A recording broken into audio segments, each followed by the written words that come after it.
మా పార్టీకి ఓటేయండి, లేదు మా పార్టీకి ఓటేయండి అని అందరు చెప్తూ ఉంటారు. నేను అడుగుతున్నా, అడిగినప్పుడు ఒకళ్ళు ఏమన్నారంటే, వాళ్ళు అర్బన్ పీపుల్ అంటే టౌన్స్లో ఉండే ఓటర్లు, నగరాల్లో ఉండే ఓటర్లు, బాగా డబ్బున్న వాళ్ళు, వీళ్ళు ఏమంటున్నారంటే, ఏమండి జగన్మోహన్ రెడ్డి గారు డబ్బులన్నీ పేదవాళ్ళకి పప్పు బెల్లాలాగా పంచిపెడుతున్నారు, అది మీకు కరెక్ట్ అనిపిస్తుందా? మీరు కరెక్ట్గా చెప్తారు కదా, చెప్పండి అని అడిగారు. అయితే నేను మీకెందుకు చెప్పడం అండి, ఒకసారి ఆంధ్రప్రదేశ్ మొత్తం చెప్తా. ఇలాంటి డౌట్ ఉన్న ప్రజలు చాలా మంది ఉంటారు కదా. అందుకని నేనేమనుకుంటున్నానంటే, చంద్రబాబు నాయుడు గారి గురించి మీరు తీసేయండి, అతను ఏమన్నాడో తర్వాత చెప్తా. జగన్మోహన్ రెడ్డి గారు పప్పు బెల్లాలాగా పెట్టకపోయి ఉంటే ఈ పాటికి ఆంధ్రప్రదేశ్ చంద్రబాబు లాంటి ఒక అవినీతి పరుల చేతుల్లో పేదవాళ్ళు నాశనం అయిపోయేవాళ్ళు. ఎందుకంటే పేదవాళ్ళని ఇంకా పేదవాళ్ళుగా చేసేవాళ్ళు. ఎందుకంటే మీకు తెలుసు ఎప్పుడు అభివృద్ధి ఎక్కడా అభివృద్ధి ఎక్కడా అభివృద్ధి ఎక్కడా అంటే, నేనేం చెప్తానంటే, అభివృద్ధి ఒక ఈ సిమెంట్ స్తంభాలతో కానీ పెద్ద పెద్ద బిల్డింగ్లతో కానీ అభివృద్ధి ఏం రాదు. బేసిక్ గా మానవ నిర్మాణం జరగాలి. మనిషి వర్ణాన్ని జీవోత్సవం స్థాయిలోంచి నేను ఒక మనిషిని అని ధైర్యంగా రోడ్డు మీదకి వచ్చి నిలబడి చెప్పగలిగేలాగా ఉండాలి. అది చంద్రబాబు చేయరు. 5 ఏళ్లకు ఒకసారి ఎలక్షన్కి వస్తారు, పేదల దగ్గరికి, కూలీల దగ్గరికి. వాళ్ళని పేదవాళ్ళగానే ఎన్నో సంవత్సరాలుగా 75-80 సంవత్సరాలుగా అలాగే బతికిస్తున్నారు.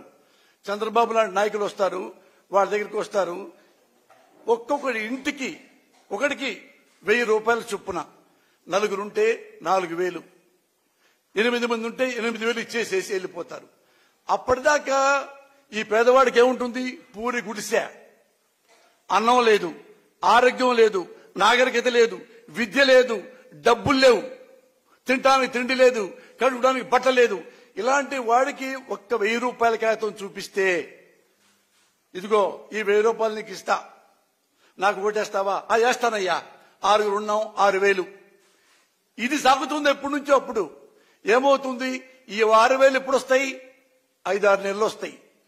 మళ్ళీ ఎప్పుడు వెయిట్ చేస్తారు ఈ పేదోళ్ళు? మళ్ళీ 5 ఏళ్ల తర్వాత మళ్ళీ ఎలక్షన్లు వస్తే అప్పుడు మనకు డబ్బులు వస్తాయి కదా అని అప్పటిదాకా వెయిట్ చేస్తూ ఉంటారు. ఒక జీవోత్సవాల్లాగా.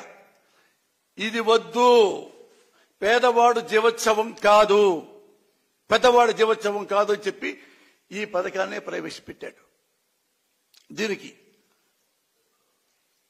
అన్ని చదువులు కానీ, విజ్ఞానం కానీ, నాడు నేడు అన్నా కానీ, ఆరోగ్యం అన్నా కానీ, మీ ఇంట్లో బట్టలు లేవు, అన్నం లేదు, కూడు లేదు, గుడ్డ, ఇన్ని చూసి ఈ పథకాలు ప్రవేశపెట్టాడు.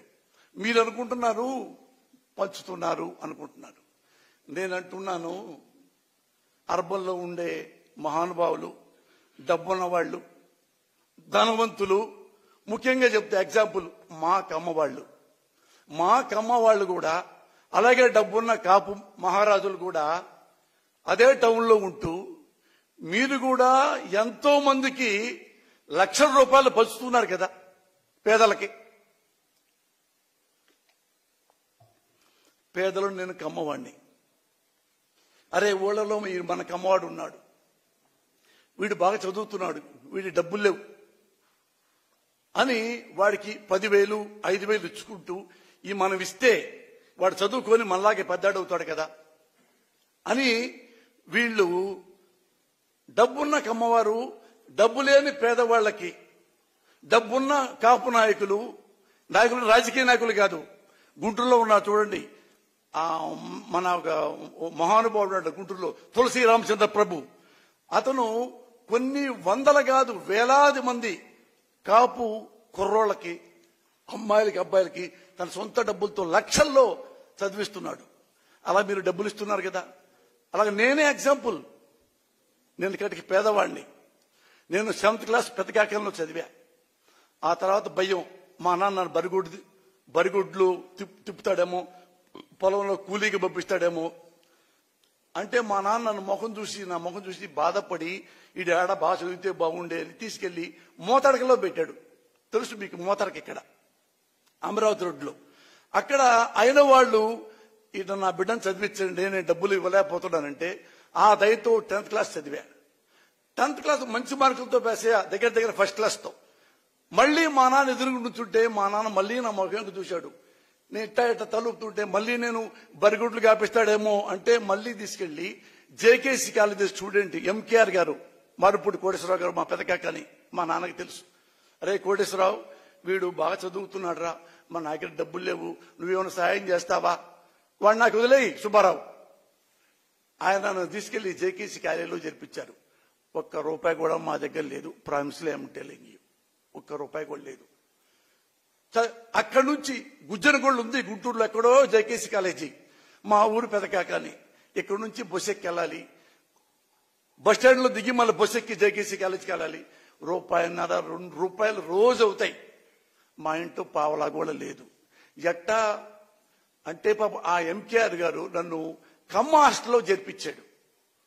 కమ్మ హాస్టల్లో చేర్పిస్తే కమ్మ హాస్టల్లో అంత డబ్బులు మనం ఎక్కడ కడతాం? కమ్మ హాస్టల్లో 5 ఏళ్ల పాటు ఇంటరు డిగ్రీ అక్కడ హాస్టల్లో ₹1 లేకుండా గదిలో 5 ఏళ్లు ఉన్నా. 5 ఏళ్ల పాటు 2 పూట్ల కడుపు నిండా అన్నం తిని చదువుకున్నా. ఎవరిచ్చారు ఈ డబ్బులు? సేమ్ జగన్మోహన్ రెడ్డి లాంటి మహానుభావులే. ఇప్పుడు జగన్మోహన్ రెడ్డి గారు ఎలాగే పేదలకి, నాలాంటి పేదలకి కడుపు నింపుతున్నాడో, విజ్ఞానం నింపుతున్నాడో, అలాగే నన్ను ఎవరు అనుకున్నా సాధించుకుంది. కొత్తపేటలో డాక్టర్ గారు ఉన్నారు, కంటి డాక్టర్ పరంతరామయ్య గారు. వాళ్ళ అబ్బాయి నాకు తెలుసు, వాళ్ళ కజిన్ గణేష్ని ఇంటి పేరుతో ఉంటుంది. ఈ పరంతరామయ్య గారు నన్ను చూశారు. ఎవడరా కుర్రాడు రమ్మను, ఐలీలు నుంచున్నా ఇట్లా. ఏం పేరు నీ పేరు? నా అప్పుడులో నా పేరు పోసాని కృష్ణమరళి. ఇంటి పేరు ఎందుకు చెప్పావు? నేను ఎప్పుడు అలాగే చెప్తాను సార్. ఎన్ని వచ్చినాయి మార్కులు? ఇన్ని వచ్చినాయి సార్. సరేరా, నిన్ను 5 ఏళ్లు ఇక్కడే ఉండి చదివిస్తా, కాలేజ్ ఫీజు కూడా నీకు కడతా, హాస్టల్లో నీకు 5 ఏళ్లు అన్నం నీకే పెట్టిస్తా, నువ్వు బాగా చదవాలి, మరి పాస్ అవ్వాలి, బాగా చదువుకోవాలి. చదువుతాను సార్, వెళ్ళిపో అని బుధం తడితే 5 ఏళ్లు ఆ మహానుభావుడు నన్ను చదివించాడు. డిగ్రీ చదివాను, తర్వాత MA చదివా. ఇప్పుడు మీ అర్బన్ పెద్దలు మీరు అన్నట్టుగా ఆ ఇంట్లో ఆడవాళ్లు, ఆ ఇంట్లో పెద్దవాళ్ళు, ఏమండి డాక్టర్ గారు, వాడెవడో పిల్లడు చాలా మంది ఉంటారు, ఇన్ని లక్షలు ఆ పేదలకు ఇచ్చే కర్మ ఎందుకండి మీరు ఇవ్వాలి వాళ్ళకి అని ఒక మొక్క ఇంట్లో ఆ ఆడపుడ్చు అని ఉంటే, ఈరోజు పోసాని కృష్ణమల్లి గారి దగ్గర ఎడ్యుకేషన్ లేదు. ఈరోజు కూలీగా ఉండేవాడిని, ఏ హోటల్లోనో కప్పులు తీస్తూ ఉండేవాడిని. నేను కూలి పని చేశా, అందుకే ఈ మాట చెప్తున్నా. కప్పులు తీసుకుండేవాడిని, నాకేం లేదు, పూరి గుడిసా. ఇలాగా నాలాంటి పేదవాళ్ళు, నాలాంటి కమ్మవాళ్ళు, ఇంకోలాంటి కాపు కుర్రవాళ్ళు, ఎంతమంది అర్బన్లో మీరున్న డబ్బులున్న మహానుభావులు, కులాలు, ఎవరి కులం వాడైనా, కులాభిమానం ఉన్నా సరే, మాలాంటి పేదల్ని మరి ఎంత చదివించారు. నేను MA చదివా, ఈ స్థాయికి వచ్చా, ఇంత డబ్బులు సంపాదించా. అది నాకు గుర్తుంది. మళ్ళీ నేను కూడా లక్షల్లో కాదు, ₹1,00,00,000 పైగా ఖర్చు పెట్టా. ఎంతో మంది పెళ్లిళ్ళు చేపించా, ఎంతో మందికి నేను చదివించా. ఎంతో పేద పిల్లకి నేను మాత్రం కులం మతం చూడలా. హైదరాబాద్ లో కూర్చొని ఎంతో మందికి డజన్ల పైగా చిన్న పిల్లలకి 4 నెలలు, 7 నెలలు, 10 నెలలు ఇలాంటి పిల్లలకి గుండెకి హోలు పడితే స్టార్ హాస్పిటల్లోనే అందరికీ చేపించా. అందరూ బతికారు. అలా నాకుంది, నేను చేశా ఇన్ని లక్షలు. అదే నా భార్య, ఏమండి వాడెవడు వీడెవడు మొత్తం 60-70 లక్షల దాకా ఖర్చు పెట్టి పారునుకారు మీరు ఏ అని మా ఆవిడ అనుంటే, నేను నో అనుంటే వాళ్ళు చాలా మంది చచ్చిపోయి ఉండేవాళ్ళు. నేను ఎప్పుడైనా పేపర్ చూస్తే నాకు డబ్బులుంటే ఇది ఇవ్వాలంటే ఇస్తా. బీహార్లో బీహార్లో వాచ్మెన్ కొడుకు కూతురు 10 ఏళ్ళు గుడ్డికి హోలు పడింది. 1,00,000 ఇస్తే ఆమె బతుకుద్ది. రామోజీరావు గారు ఈటీవీ అందులో నేను చూశా. ఆ ఏజెన్సీ వాళ్ళని పిలిపించుకొని 1,00,000 ఇచ్చా త్రూ రామోజీరావు. ఆ డబ్బులు పంపించాను సార్, ఆమెకి ఇస్తా. ఆమె బతికింది. అప్పటికి వాడు నా ఫోటో పెట్టుకున్నాడు. అలాగా మేము కూడా మాలాంటి పేద బతుకులో అలాగే అలా డాక్టర్ ఫోటోలు పెట్టుకొని ఇంకోళ్ళు ఫోటో పట్టుకొని స్ఫూర్తిదాయకమయ్యాం. ఇది మీరు డబ్బులు పంచి మాలాంటి వాళ్ళని పైకి తేడానికి జగన్మోహన్ రెడ్డి గారు పేదవాళ్లకి బ్యాంకులో డబ్బులు వేసి అవి పంచి వాళ్ళ జీవితాలు బాగు చేయడానికి ఏమన్నా తేడా ఉందా?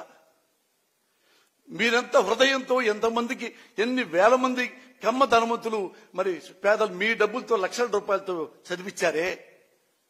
మరి ఇప్పుడు ఇతను అదే పద్ధతి కదా, ఇది పద్ధతి కాదు. ఈయన ఈ పద్ధతి చేయకపోయి ఉంటే ఓల్డ్ పద్ధతి ఏంటో మీకు తెలుసా? ఎలక్షన్ వస్తుంది, ఒక వారం రోజులు మొత్తం డబ్బులు పట్టుకొస్తారు. ఆ పేదవాళ్ళ ఇళ్ళకి అలాగే వస్తారు. అదే పూరిళ్ళు, అదే మట్టి గోడలు, అదే కుండలు, అదే పచ్చడి అన్నం, అదే మజ్జిగ, అదే పిల్లవాళ్ళు అంటుకోవడం తోముకోవటం. ఎవడు చదువు లేదు, ఎవడికి విజ్ఞానం లేదు, ఎవడికి ఆరోగ్యం లేదు, ఎవరికి ఆరోగ్యశ్రీ లేదు. ఏమా వెంకయ్య ఎంత కావాలి నీకు? సార్ పోయినసారి 500 ఇచ్చారు సార్, 1000 రూపాయలు ఇవ్వండి సార్. 1000 రూపాయలు తీసుకుంటే వీడు మళ్ళీ ఎప్పుడు వాడి జీవితం ఎప్పుడు బతకాలి? ఎప్పుడు ఈ డబ్బులతో వాడు చంద్రబాబు లాంటి వాళ్ళు వచ్చేసి 1000 కదా 2000 ఇచ్చేయి పో. 2000 ఇచ్చేశారు. వాడు ఎమ్మెల్యే అవుతాడు, మంత్రి అవుతాడు, ముఖ్యమంత్రి అవుతాడు, కోటీశ్వరుడు అవుతాడు. వేల కోటీశ్వరులు అవుతారు. ఈ పేదవాడు ఎక్కడ ఉంటాడు? అక్కడే ఉన్నాడు. అంత దుర్మార్గులు కొంతమంది మన రాజకీయ నాయకులు. నేను చెప్పిందేం కాదు. ది గ్రేట్ రాజీవ్ గాంధీ ఒక మీటింగ్ లో చెప్పాడు, మన ఇండియాలో రాజకీయ నాయకులు అంతా దొంగవాళ్ళు అంటే అని నవ్వుతూ చెప్పాడు. దొంగవాళ్ళు అంటే మనం ఎగ్జాంపుల్ ఆంధ్రప్రదేశ్ లో ఒక రాష్ట్రం, ఆడకెళ్ళి ఒక జిల్లా, ఆడ నుంచి మండలం, లోపల కుగ్రామం. ఇక్కడ మనం ఒక పథకం పెట్టి ₹1 ఇక్కడ నుంచి ఢిల్లీ నుంచి ఆ కుగ్రామానికి ఎలా పంపించాలి అంటే ఆ రూపాయి ఢిల్లీ నుంచి ట్రావెల్ అవుతుంది. ఢిల్లీ నుంచి ఆ కిందకి వచ్చే వరకు, ఆ 100 కిలోమీటర్లు వచ్చే వరకు ఆ కింద వచ్చి అరిగి తరిగి పేదవాడి చేతికి అది పావలాగా మారిపోతుంది. That kind of politicians we are having right now. ఇది రాజీవ్ గాంధీ గారు చెప్పారు. ఇలాంటి పిచ్చి పనులు జగన్మోహన్ రెడ్డి గారు చేయలేదే. డైరెక్ట్ గా ₹1 కూడా లంచం లేకుండా డైరెక్ట్ గా తీసుకెళ్లి బ్యాంకుల్లో వేసి ఎందుకు వేశాడు? ఓన్లీ ఓట్ల కోసమేనా?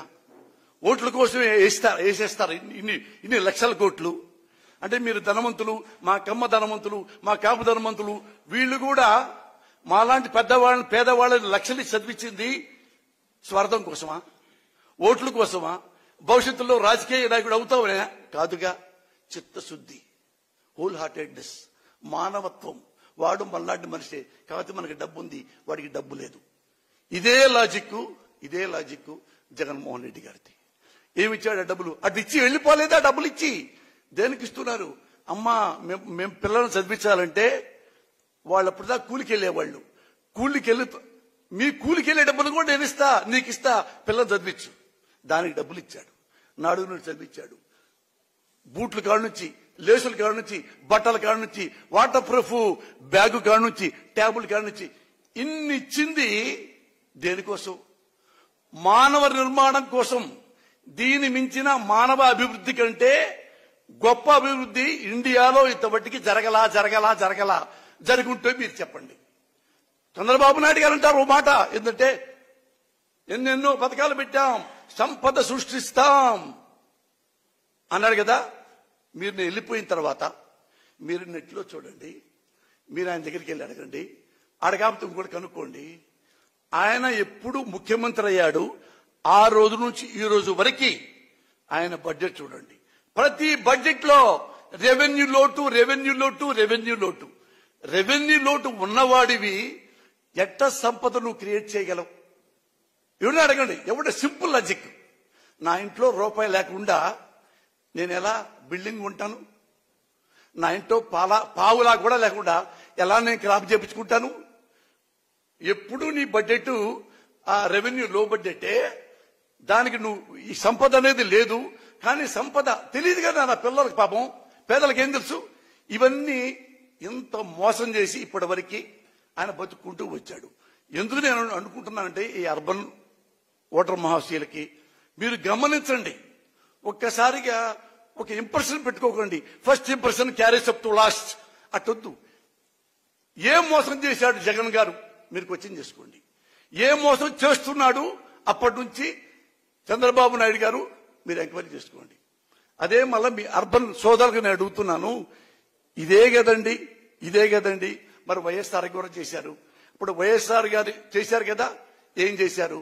ఆంధ్రదేశంలో రైతు సోదరులు వాళ్ళు పంటలు పండగలేకపోతే, ఏదో ప్రాబ్లం వస్తే ఇల్లు బ్యాంకులో తాకట్టు పెడతారు, ఆడపడుచుల బంగారం తాకట్టు పెడతారు, పొలం తాకట్టు పెడతారు. ఆ డబ్బులు తెచ్చుకొని మళ్ళీ పంట పండిస్తారు. మళ్ళీ అతివృష్టి, మళ్ళీ అనావృష్టి, మళ్ళీ పంటలు పోయి వేల వేల వేల వేల అప్పులు రైతుల చేతుల్లో పడిపోయి వాళ్ళు అనేబుల్ టు పే. బ్యాంకు వాళ్ళు వస్తుంటే ఇల్లు తాళం వేస్తామంటుంటే వేలాది మంది రైతు సోదరులు పెళ్ళాం బిడ్డలతో సహా ఆత్మహత్య చేసుకున్న రైతు మహానుభావులు ఎందరో ఎందరో ఎందరో ఆంధ్రప్రదేశ్ లో. ఇది యాత్రలో వైఎస్ఆర్ గారు గమనించాడు, అన్ని చూసుకున్నాడు, అన్ని చదువుకున్నాడు. ఎలక్షన్ ముందు చెప్పాడు, అమ్మా మీకు ఇంతింత అప్పులు ఉన్నాయి, మీ నగలు మెడలో ఉన్న తాళి పట్టు కూడా బ్యాంకులో పెట్టారు, పొలం కూడా తాకట్టు పెట్టారు, ఇల్లు తాకట్టు పెట్టారు. నేను గెలిస్తే ముఖ్యమంత్రి అయితే ఒక్క పైసా కూడా మీరు కట్టక్కర్లేదమ్మా, డైరెక్ట్ గా బ్యాంక్ వెళ్ళి సంతకం పెట్టు, ఏలుముద్రై మీ ఇల్లు తీసేసుకోండి, మీ బంగారం తీసుకోండి, మీ పొలం తీసుకోండి అని చెప్పితే, ఈయన ముఖ్యమంత్రిగా గెలిపిస్తే అందరి రైతు రుణమాఫీ చేశాడు, రుణ విముక్తులు చేశాడు. వెంటనే బ్యాంకుల్లో వేలాది మంది లక్షలాది మంది రైతు సోదరులు బ్యాంకులకు వెళ్లి ఇట్లా ఎలుముద్ర వేయటం, డాక్యుమెంట్లు ఇంటికి తీసుకెళ్లిపోవటం, ఇంటి ముద్ర వేయటం, ఆ ఆడపడుచుల బంగారం తీసుకెళ్లిపోవటం, ఎలుముద్ర వేయటం, పొలం డాక్యుమెంట్లు తీసుకెళ్లిపోవటం.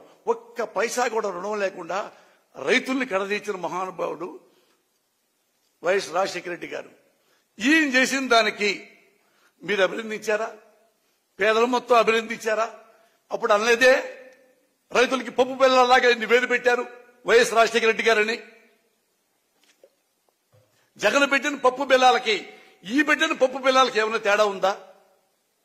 మానవ నిర్మాణం ప్రజలకు ఒక నమ్మకాన్ని కల్పించారు. ఓ ప్రభుత్వం ఉంది మన కోసం, మనం ఓటేసాం కాబట్టి ఆ ప్రభుత్వం మనకి జవాబుదారీ, మన కష్టం వాడు తీర్చాలి, మన నష్టం వాడు తీర్చాలి, మన కన్నీళ్లు వాడు తుడవాలి. అదే కాన్సెప్ట్ వైఎస్ రాజశేఖర రెడ్డి, అదే కాన్సెప్ట్ జగన్మోహన్ రెడ్డి. అదే ఇంట్లో పిల్లవాడు చదువుకోకపోతే, ఇంగ్లీష్ రాకపోతే, ఉద్యోగం లేకపోతే గుడిసెగా ఉంటుంది, రోగంగా ఉంటుంది, ప్రాణంగానే పోతుంది. కాబట్టే నాడు నేడు, కాబట్టే ఆరోగ్యశ్రీ. దయచేసి ఇంతకంటే మీకు ఎక్కువ చెప్పాల్సిన అవసరం లేదు. ఇది 100% చాలా జెన్యూన్ గా మనస్ఫూర్తిగా దైవ సాక్షిగా చెప్తున్నా. He is very very sincere. పేదల పట్ల చాలా కనసం ఉన్న మనిషి జగన్మోహన్ రెడ్డి గారు. ఇప్పుడైనా మీరు ఎంక్వైరీ చేసుకోండి. ఇన్నేళ్ల మీ రాజకీయ జీవితంలో మీరు చాలా చూసుంటారు. జగన్మోహన్ రెడ్డి గారు ఏం చెప్పారు, ఏం చేశారు, చంద్రబాబు గారు ఏం చెప్పారు, ఏం చేశారు, మీరు క్వశ్చన్ చేసుకోండి సార్. ఆన్సర్ మీకే తెలుస్తుంది. దయచేసి జగన్మోహన్ రెడ్డి గారిని దీవించండి, ఆశీర్వదించండి. Thank you.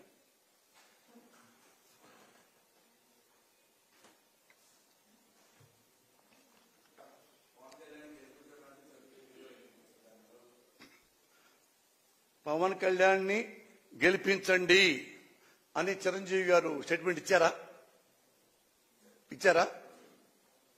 ఎలా ఇస్తారు చిరంజీవి గారు ప్రజలంటే ఆయనకి లెక్కలేదు కదా, ప్రజలంటే ఆయనకి చాలా చీప్ ఒపీనియన్ కదా, వాళ్ళేం బిగుతారులేమని అని కదా. ఎందుకంటే ఆయన వెరీ గుడ్ బిజినెస్ మ్యాన్.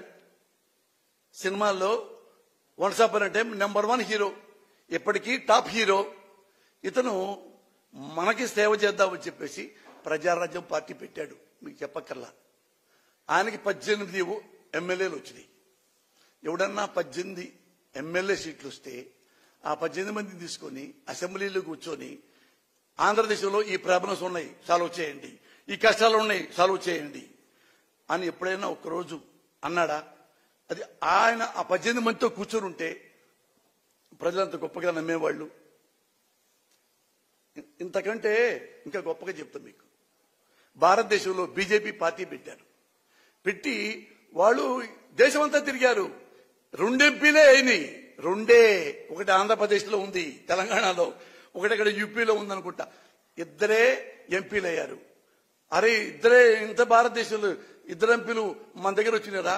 మిగతా ఎప్పుడు రావాలి ఎందులో మనకని చెప్పి బీజేపీ పార్టీని మూసుకొని ఎవడి దారి ఇంటికి వెళ్ళిపోతే ఈ రోజు ప్రపంచంలో అత్యుత్తమైన శక్తి ఉన్న పార్టీ బీజేపీ అయ్యేది కాదు. ఎందుకు 2 ఎంపీలు ఉన్నా గానీ మళ్లీ భారతదేశం మొత్తం తిరిగి అధికారంలోకి వచ్చింది? వాళ్లలో ఉన్న సిన్సియారిటీ, వాజ్పేయిలో ఉన్న సిన్సియారిటీ, అద్వానీలో ఉన్న సిన్సియారిటీ, నిజాయితీ, దేశభక్తి, దేశం పట్ల ప్రేమ, ఈ మొత్తం ఏమీ మనోడికి చిరంజీవికి లేవు. ఆత్మే పైసా డాష్ డాష్ డాష్.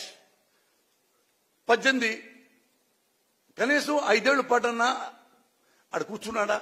ప్రతిపక్ష స్థానంలో కూర్చుంటే ఆయన కూడా నెక్స్ట్ మళ్ళీ వచ్చేయి కదా. అంటే ఇది బిజినెస్ అన్నమాట చిరంజీవి గారికి. సినిమా కూడా ఇంతే, డబ్బులు ఇస్తే చేద్దాం, ఈ పోతే వెళ్దాం. ఇక్కడంతే ప్రజలు మనకి ముఖ్యమంత్రి అయితే ఆ సీట్లో కూర్చుందాం, ఎంజాయ్ చేద్దాం, ఓట్లు అయిపోతే వెళ్ళిపోదాం. మనకెందుకు 5 ఏళ్ళు ఖాళీగా ఉంటాం, 5 ఏళ్ళు బోరు పద్దాక. ప్రతిపక్షాలు ఉంటే ఆ అధికార పక్షాలు ఉంటే ఆ లెక్క వేరు కదా అని ఏం చేశాడు? 18 మంది ఎమ్మెల్యేలు అమ్మేసుకున్నాడు. మీ దాన్ని మేము పొమ్మన్నారు. అంతకుముందు ఏమన్నాడు ఒకప్పుడు, ఏంటి చాలా పిచ్చి పిచ్చిగా మాట్లాడుతాం, చాలా మంది మా 18 మంది ఎమ్మెల్యేలు అమ్ముడు పోవడానికి వాళ్ళు ఏమన్నా కోడి పిల్లలు కాదు, పులి పిల్లలు అన్న 2-3 నెలలు కూడా అలా ఎమ్మటి ఇచ్చిపారు నూగాడు. ఆయన అసలు ప్రజారాజ్యం పార్టీ ఆపేసి ప్రజారాజ్యం కాంగ్రెస్ లో గెలిపాడు. ఈయన కాంగ్రెస్ మెంబర్ అయ్యాడు. దానికి బహుమతిగా తులసిగా ఇచ్చారు, రాజ్యసభ ఇచ్చారు, సహాయ మంత్రి ఇచ్చాడు, అవన్నీ చేశాడు. మరి అక్కడన్నా ఉన్నాడా? ఆ టైం అయిపోయింది. రాజ్యసభ మళ్ళీ ఇస్తారో లేదో, సహాయ మంత్రి మళ్ళీ ఇస్తారో లేదో, ఇచ్చేట్లేడే, వద్దు. మళ్ళీ అక్కడి నుంచి కూడా చెప్పాడు, వద్దే నాకు రాజకీయం వద్దయా, సినిమాలు చేసుకుంటా అన్నాడు. గుడ్, వెరీ గుడ్, తప్పలేదు. తన తప్పితలు తెలుసుకున్నాడు. సినిమాల్లో బ్రహ్మాండం చేసుకోవచ్చు. మళ్ళీ దేనికి ఇప్పుడు మళ్ళా రాజకీయాల్లోకి నాకు తెలియట్లేదేందా? మీరు క్వశ్చన్ వేశారు. మీకేమైనా అర్థమవుతుందా చిరంజీవి గారి స్ట్రాటజీ? ఎవరన్నా అసలు జీవితంలో చిరంజీవి గారు ప్రజల దగ్గరికి వెళ్ళొచ్చా? ప్రజల గురించి మెన్షన్ చేయొచ్చా?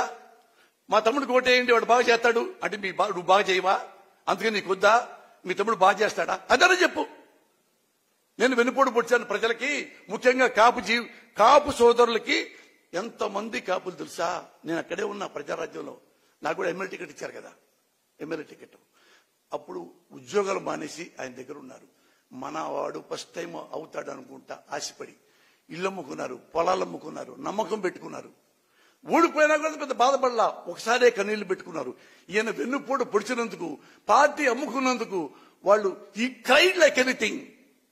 కానీ ఇంకా చాలా గొప్పవాళ్ళు కాపు సోదరులు ఈ మాత్రం ఏమనకుండా తను వాళ్లే గుండెల్లో సర్దుకొని బాధ పడ్డారు. ఇప్పుడు మళ్ళీ ఈయన వచ్చేసి ఏసనే చిరంజీవి మా తమ్ముడు పార్టీ పెట్టాడు, ఆ పార్టీ ఈ పార్టీ మీరు కలిసి 6 నెలలన్నా జనాన్ని నమ్మించారు. మీ వాడు 1 month కూడా మనం నమ్మించలేపాడే, అయినా మళ్ళీ ఇస్తారా? అవునులే, రాజకీయాలు కదా, ఓటు హక్కు మీకుంది, మీరు నుంచోవచ్చు, మళ్ళీ ఎమ్మెల్యే అవ్వచ్చు, మంత్రి ఏమో, మళ్ళీ చిరంజీవి గారు ముఖ్యమంత్రి కూడా అవ్వచ్చు. నమ్మకం లేదా మీకు? గుర్రం ఎగరావచ్చు. What can we do? ఇది అన్నామనుకో ఏమంటే తెలుసా? ఎమ్మటే తిట్లు, లమ్ డ. అంటే అసలు రియలైజేషన్ లేదు మనుషులకి, రియలైజేషన్ లేదు. అరే ఒక తప్పు చేశామే, ఐ డిడ్ మిస్టేకే, అన్బేరబుల్ మిస్టేకే, మనం రిపీట్ అవుతామే, లేదు. రియలైజేషన్ లేదు. అన్నవాడిని డిమారలైజేషన్ చేస్తారు. వీడు మనల్ని క్వశ్చన్ చేస్తాడా? చేస్తా. ఎందుకంటే నేను ఓటర్ని, ఈ దేశంలో ఒక పౌరుణ్ణి, ఓటకు ఉన్నవాడిని, మంచి నాయకుడు కావాలనుకునేవాడిని. వీడు మంచి నాయకుడు కాకపోతే నేను వద్దనుకునేవాడిని. నాలాంటి వాడికి సమాధానం చెప్పగలిగితే మీరు ఎక్కడైనా బతకగలరు. ఎందుకు చెప్పరు? You are unfit for politics. That only I can say.